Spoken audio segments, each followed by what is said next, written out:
Hey there, ladies and gentlemen. I'm here to give you a review on Homefront the Revolution. Homefront the Revolution takes place in Philadelphia. The story behind the game is that North Korea has invaded the United States. You play as a character called Ethan Badgley, a new member of the Resistance. You join the Resistance to help fight against the tyrannical reign of the North Koreans. I'm here to talk to you guys about the pros, the cons, and if I would recommend this game. Now, here's a disclaimer. I bought this game for $10 from GameStop, and it's fairly cheap. It's maybe like a year old by now, this game is, and it's had a lot of bug fixes lately. So, the pros of this game. The gameplay runs fairly smooth, I will admit. For a game that only cost me $10, I'm enjoying it. The storyline is fairly decent. It runs like Ghost Recon Wildlands, maybe Far Cry, or you have the outpost system where you take over an outpost and then citizens help rebel against the North Koreans in this game, which is pretty nice, I will admit, because seeing the scenery change in an instance, it's pretty nice. From like citizens being afraid of North Koreans, doing graffiti on the walls, burning cars, attacking the soldiers. I love it. I love seeing that. The scenery of the game is beautiful. There's so many cinematic zones in the game. If you take a minute to enjoy the scenery of the game, I recommend it on that.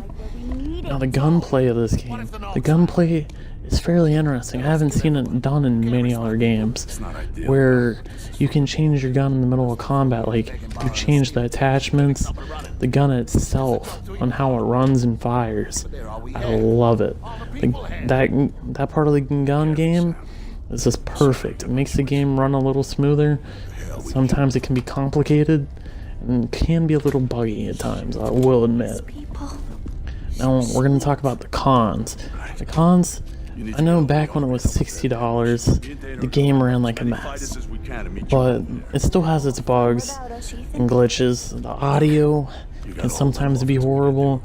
Sometimes the voice acting is bad, so I have to put subtitles in at the bottom of my screen.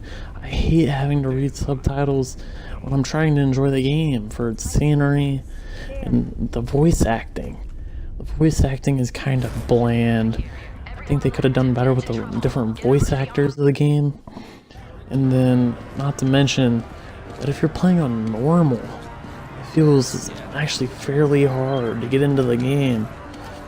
And if you want to play this game for multiplayer, I wouldn't even recommend it on that. The multiplayer takes forever to load. Like, I sat on a loading screen just to play the multiplayer. I didn't even get in. By the time I loaded in, I instantly died, and my teammates were quitting left and right because they couldn't even get into the game itself. Now, another bad thing about this game is that if you're sneaking, the sneaking is pretty bad. You can easily hide into a dumpster and you won't be seen. Like, the AI in the game is pretty dumb. As you can see here, I walk into a base and they pretty much instantly notice me, and they kill you so quickly in this game. But would I recommend this game? If you have like a spare $10 or less, then yeah, if you want a game that you can play for a story, I recommend it. If you want the game for multiplayer, I wouldn't recommend buying it. It just doesn't cut out to what it's supposed to be. It doesn't give you the feeling of being a true resistance member fighting against a nation that's taken over the US. You would think more people would rebel against North Koreans.